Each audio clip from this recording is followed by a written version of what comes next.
Hi, I'm Paul Pasulka, Ivy Masters Learning Center and ivymasters.com.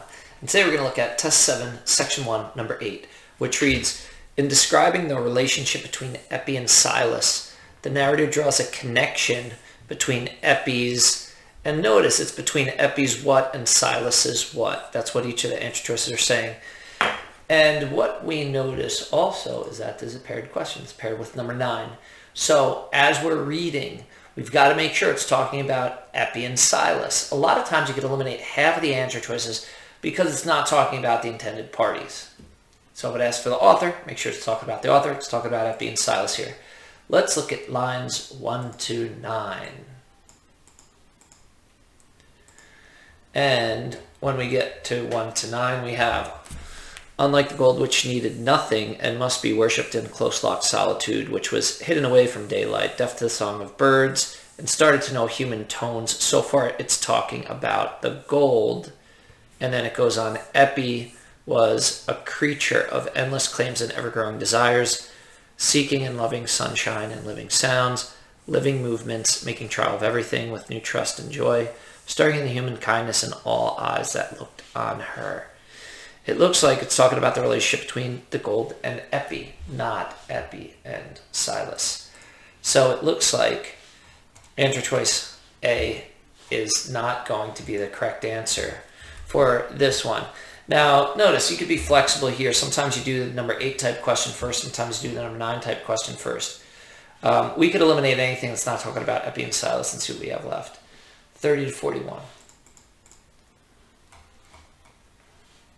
Here we've got, and when the sunshine grew stronger and lasting so that buttercups were thick in meadows, Silas might be seen in the sunny midday or in the late afternoon when the shadows were lengthening under the hedgerows, strolling with uncovered head to carry Epi beyond the stone pits where the flowers grew till they reached some favorite bank where he could sit down while Epi toddled to pluck the flowers and make remarks to the winged things that murmured happily above the bright petals, calling Dada's attention continually by bringing him flowers. So it is talking about an interaction between Epi and Silas. So we want to keep that in mind. We'll look at 46 to 48. And what we see in 46 to 48 is, sitting on the banks in this way, Silas began to look for the once familiar herbs again. And as the leaves with their own change, blah, blah, blah, blah, blah, blah. Looks like it's only talking about Silas there. Not Silas and Epi. We're going to have to eliminate answer choice C. And then we have 53 to 57. And here we are here. As the child's mind grew into knowledge, his mind must be Silas, and if we read before it, we would find that it is Silas. His mind was growing into memory as her life unfolded. His soul long stupefied in a cold, narrow prison was unfolding too, and trembling gradually into full consciousness.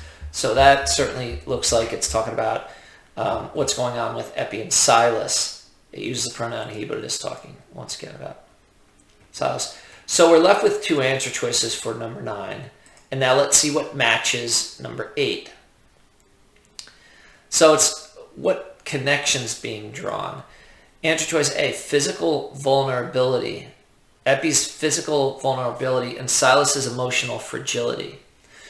So if he's physically vulnerable, maybe he's easily injured. If Silas is emotionally fragile, maybe if someone, the child says something to him that hurts his feelings and he cries or something. We don't see that in either line. Answer is B, expanding awareness and Silas's increasing engagement with life. Looks like a good answer choice based on those 2. Answer choice C, boundless energy. That would be Epi's got tons of energy. Silas's insatiable desire for wealth. We don't see him desiring wealth in either of those lines. And answer choice D, her physical growth. Oh, she's getting so big. And Silas's painful perception of his own mortality. And Silas is very aware that he's going to die. someday. That's his mortality, that he's not immortal, that he won't live forever. So it looks like it's got to be B, expanding awareness. Epi's more and more aware, and Silas is engaging with life more. So if we go back to the lines, let's just check out 30 to 41 again. Sitting on the banks in this way, Silas began. Oh, actually, it's over here. We've got. It looks like it's just describing a scene between them, and it's just really their interaction. So it looks like it's going to be these lines. As a child's mind grows into knowledge. Let's just focus on her. Her life unfolds. So we have grows into knowledge and unfolds is her. So she's expanding awareness, growing into knowledge, and her life is unfolding. Sounds right. Silas is increasing engagement with life. It says his mind is growing into memory. We don't necessarily have engagement with life there, but his soul long stupefied in a cold, narrow prison. So it sounds like his soul's being left out. His soul is unfolding. That sounds like it's bringing more life, gradually, trembling gradually into full consciousness. That sounds like it is increasing engagement with life there. So we could see that those lines are in the 50s. So 53 to 57 is the correct answer for answer choice D. Thank you for joining us today. If you like this video, click like. You can share it with someone who has trouble with these paired questions. If there's any question you'd like to see answered from any official PSAT or SAT or ACT, leave that in the comments. I'd be happy to shoot a video on it. And click subscribe so you don't miss anything. Have a great day.